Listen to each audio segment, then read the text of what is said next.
Hello दोस्तों, स्वागत है आप सभी को आपके अपने यूट्यूब चैनल के दत्ता क्लासेस पर। तो दोस्तों, आज की इस वीडियो में हम class 11th geography model set 1 term 2 का कंप्लीट सोल्यूशन देखने वाले हैं।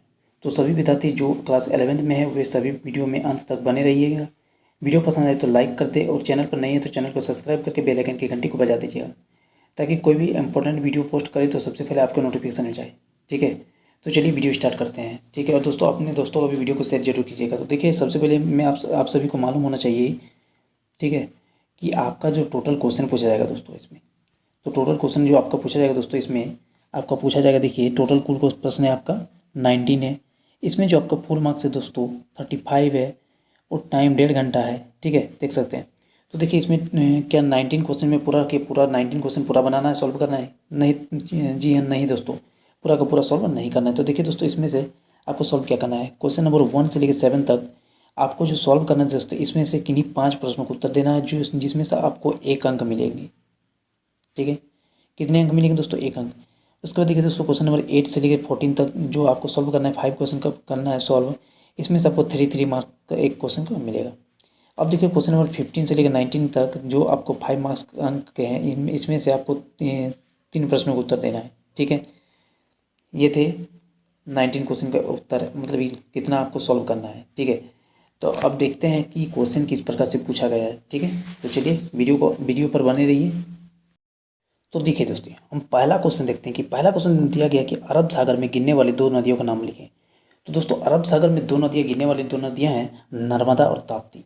दोस्तों, और भी हो सकता है, एक सिंधु नदी है, जो इसमें तो देखिए दोस्तों, आपका पूछा गया है 2 ही, इसीलिए 2 ही हम लिखें। ठीक है, यानी सिंधु नदी भी लिख सकते हैं। ठीक है, अब देखिए अगला क्वेश्चन है, क्वेश्चन नंबर 2 में दिया गया है कि क्षेत्रफल की दृष्टि से सबसे बड़ा भारतीय राज्य कौन सा है। तो सबसे बड़ा दोस्तों क्षेत्रफल की दृष्टि पूछा है, राजस्थान हो जाएगा।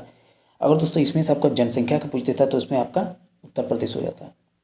ठीक है, अब देखिए आता है क्वेश्चन नंबर 3। क्वेश्चन नंबर 3 में दिया गया है कि अपवाह तंत्र क्या है। इजी क्वेश्चन है दोस्तों। ठीक है, तो देखिए, निर्धारित मार्ग से होने वाले जलीय प्रवाह को अपवाह कहते हैं तथा जलीय प्रवाह के जाल को अपवाह प्रणाली कहते हैं। ठीक है, अब देखिए दोस्तों, क्वेश्चन नंबर आते हैं क्वेश्चन नंबर 4 की ओर, कि क्वेश्चन नंबर 4 दिया है बांगर क्या है। तो बांगर क्या है दोस्तों, ये पुरानी जलोढ़ मिट्टी वाले भूभाग है। ठीक है, इस प्रकार की जलोढ़ के लगातार एकत्रित मतलब जमा होना, ठीक है, होने पर उज्जे जैसे संरचना बन जाती है, जो बाढ़ प्रभावी मैदान के स्तर जितने ऊपर उठ जाती है।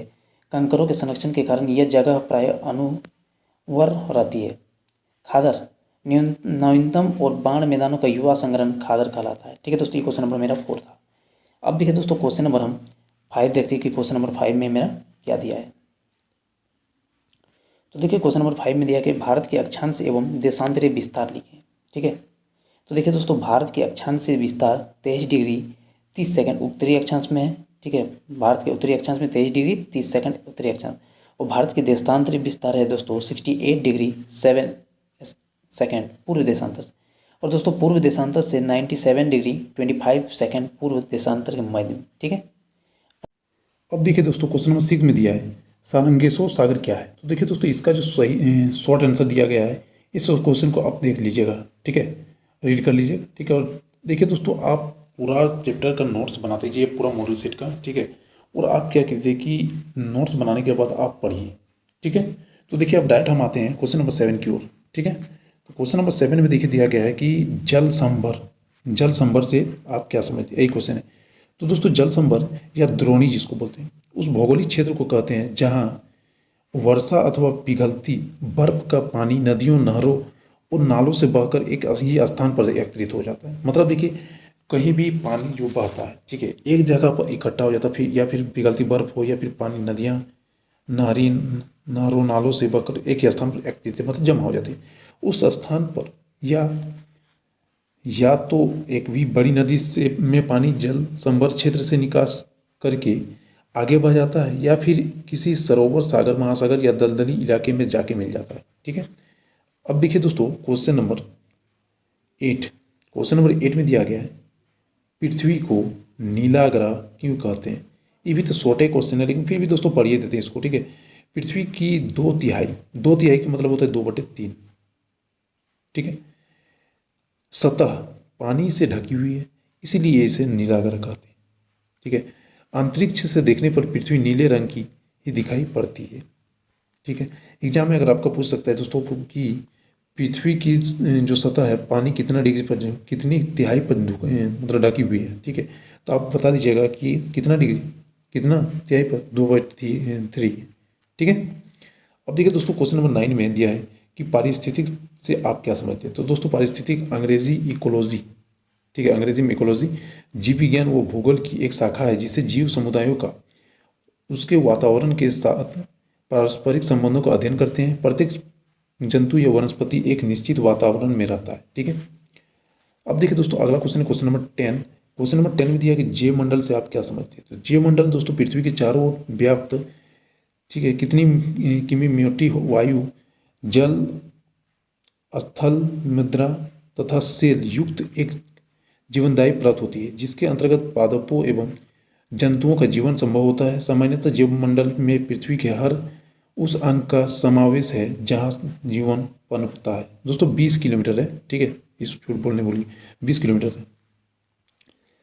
अब देखिए दोस्तों क्वेश्चन नंबर 11 में दिया है नदियों की किन्हीं 5 महत्वों को लिखें। तो दोस्तों नदियों के 5 महत्व जो है निम्नलिखित है। पहला जो है आपका नदियों खेतों के लिए लाभदायक उपजाऊ जलोन्नति का उत्तम स्रोत होती है, ठीक है।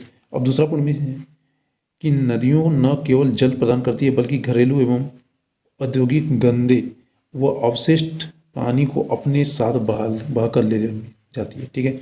अब देखिए अगला है तीसरा पॉइंट में, ठीक है, तीसरा पॉइंट में है बड़ी नदियाँ का उपयोग जल परिवहन के रूप में भी किया जा सकता है।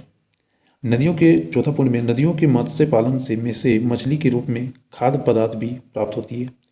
पाँचवा पॉइंट है नदियाँ लोगों को रोजगार भी प्रदान करती है जैसे कि मछली पालन का रोजगार और नौका विहार का रोजगार आदि, ठीक है। अब देखिए क्वेश्चन नंबर 12 में दिया गया बांगर एवं खादर में क्या अंतर है, ठीक है।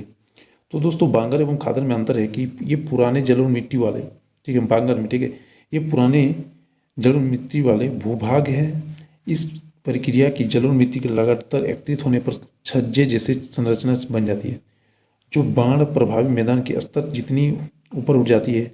कंकरों के संरक्षण के कारण यह जगह प्राय अनुर्वर हो रहती है, ठीक है। अब देखिए खादर नवीनतम मतलब नया और बाढ़ मैदानों का युवा संग्रहण खादर कहलाता है। लगभग हर वर्ष इसकी मिट्टी बदलती रहती है अतः यह उपजाऊ और प्रचुर पैदावार के लिए उपयुक्त है, ठीक है। अब देखिए दोस्तों क्वेश्चन नंबर 13 में क्या दिया है। क्वेश्चन नंबर 13 में दिया है समुद्री जल की लवणता से आप क्या समझते हैं। तो दोस्तों समुद्री जल यानी लवणता मतलब नमकीन, ठीक है, नमकीन समुद्री जल का महत्वपूर्ण गुण है 24.70/00, ठीक है, कि लवणता को खारे जल का सीमांकित करने की उच्च सीमा माना गया है। समुद्री जल की लवणता लगभग 35 प्रति हजार है, अर्थात समुद्र के 1000 ग्राम जल में लगभग 35 ग्राम लवण होता है। मतलब लवण मतलब दोस्तों नमक समझिएगा, ठीक है। अब देखिए क्वेश्चन नंबर 14 में दिया गया है क्या है, ठीक है, बायोम क्या है। जैव क्षेत्र या जीवोम, अंग्रेजी में दोस्तों बायोम कहते हैं, ठीक है, धरती या समुद्र के किसी ऐसे बड़े क्षेत्र को बोलते हैं जिसके सभी भागों में मौसम, भूगोल और निवासी जीवों विशेषकर दोस्तों पौधों और प्राणियों की समानता हो, ठीक है। अब देखिए दोस्तों क्वेश्चन नंबर 15 में दिया गया है आपका कि पारिस्थितिक संतुलन क्या है। इसके असंतुलन को रोकने के लिए महत्वपूर्ण उपायों की चर्चा करें। सबसे पहले बात करते हैं कि पारिस्थितिक तंत्र की स्थिति क्या है, ठीक है, संतुलन क्या है। पारिस्थितिक तंत्र की स्थिरता में प्रत्येक जीव, अजैव, ठीक है, प्रत्येक जीव और अजैविक घटक की अपनी भूमिका होती है। पारिस्थितिक संतुलन एक आवास या पारिस्थितिक तंत्र में जीवों के एक समुदाय के भीतर एक गतिशील संतुलन को कहते हैं, ठीक है। अब देखिए पारिस्थितिक संतुलन की विशेषता निम्नलिखित है। अब विशेषता निम्नलिखित क्या क्या है दोस्तों। पहला पॉइंट है पारिस्थितिक तंत्र में प्रजातियों की संख्या स्थिर रहती है, अर्थात न ही किसी प्रजातियों की संख्या ज़्यादा होती है जिससे दूसरे प्रजातियों विलुप्त हो जाए, ठीक है। दोस्तों वीडियो को अपने दोस्तों को शेयर कर कीजिए ज़्यादा से ज़्यादा, ठीक है। देखिए वनस्पतियों की विविधता स्थिर रहे या बढ़ती रही, ठीक है। अब तीसरा पॉइंट है पानी, मिट्टी, वायु और खनिजों जैसे अजैविक घटकों की गुणवत्ता भी में कमी ना हो, ठीक है। उदाहरण के लिए दोस्तों घास के मैदानों में घास के विकास को रोकने के लिए बड़ी संख्या में शाकाहारी होते हैं, पर्याप्त संख्या में लेकिन शाकाहारी से कम मांसाहारी होते हैं, मतलब मांसाहारी होते हैं, जिससे पारिस्थितिक तंत्र का संतुलन विकास बनी रहे और जैविक और अजैविक घटक के बीच अनंत क्रिया जारी रहे। अब देखिए दोस्तों क्वेश्चन नंबर 16। इसके बाद दोस्तों आपका 16 लेके आपका 4 क्वेश्चन बाकी है, मतलब ज़्यादा क्वेश्चन है नहीं, ठीक है। अब देखिए दोस्तों क्वेश्चन नंबर 16 में आपका क्या दिया है। क्वेश्चन नंबर 16 में दिया भारत के प्रमुख भौतिक विभागों के नाम लिखे और इनमें से किसी एक का विस्तृत वर्णन करें। देखिए भारत के प्रमुख भौतिक विभागों के नाम: हिमाचल, हिमालय का पर्वतीय प्रदेश, उत्तरी मैदान, प्रायद्वीप पठार, ठीक है, भारतीय मरुभूमि, समुद्र तट मैदान और द्वीप समूह, ठीक है। अब देखिए दोस्तों इसमें से एक समुद्र तटीय मैदान लेकर बात करते हैं। भारत का प्रायद्वीप पठार पूरब और पश्चिम में पतले समुद्र तटीय मैदान से घिरा हुआ है।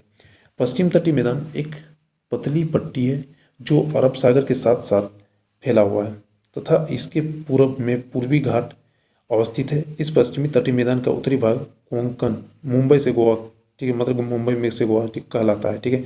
मध्यवर्ती भाग कन्नड़ तथा दक्षिणी भाग में मालवार तट कहलाता है। बंगाल की खाड़ी के साथ विस्तृत मैदान चौड़ा समतल है।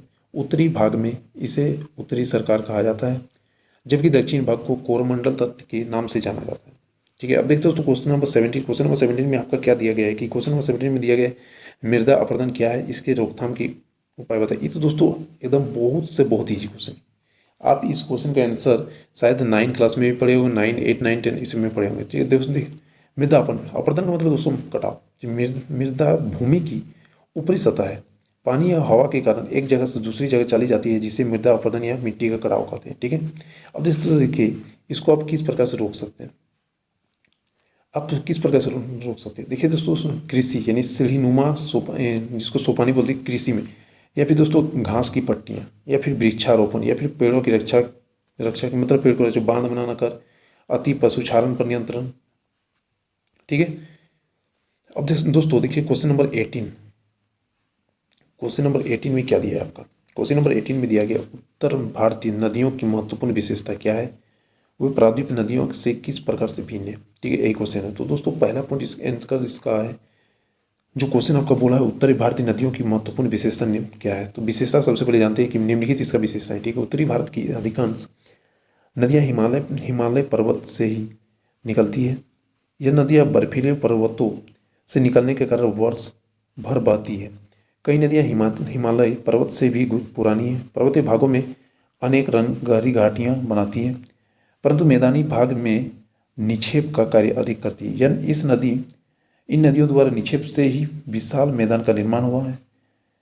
उत्तरी मैदान को गंगा का वरदान कहा जाता है, ठीक है। उसकी मैदान की नदी पश्चिम में पंजाब से लेकर पूर्व में असम तक बहती है।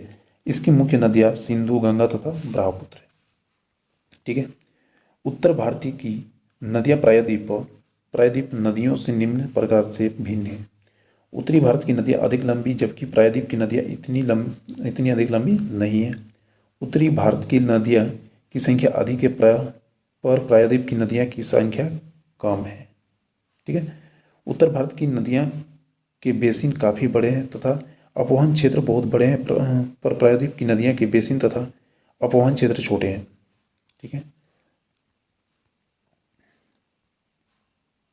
उत्तर भारत की नदियाँ बारहमासी नदियाँ हैं, जबकि प्रायद्वीप की नदियाँ मानसूनी नदियाँ हैं। उत्तर भारत की नदियाँ गहरे गार्ज बनाती है, जबकि प्रायद्वीप की नदियाँ उथली घाटियों में बहती है। उत्तर भारत की नदियाँ पूर्ववर्ती नदियों है, जबकि प्रायद्वीप की नदियाँ अनुवर्ती नदियाँ हैं, ठीक है। दूसरा हिमालय के गिरिपद के साथ साथ हरिद्वार से सिलीगुड़ी तक यात्रा कर रहे हैं। इस मार्ग में आने वाली मुख्य नदियों के नाम निम्न प्रकार से हैं: गंगा, यमुना, गोमती, ठीक है, रामगंगा, शारदा, गंडक, घाघरा, गंडक, कोसी महानदी और भी है दोस्तों, ठीक है, इत्यादि। ये थी मेरे क्वेश्चन।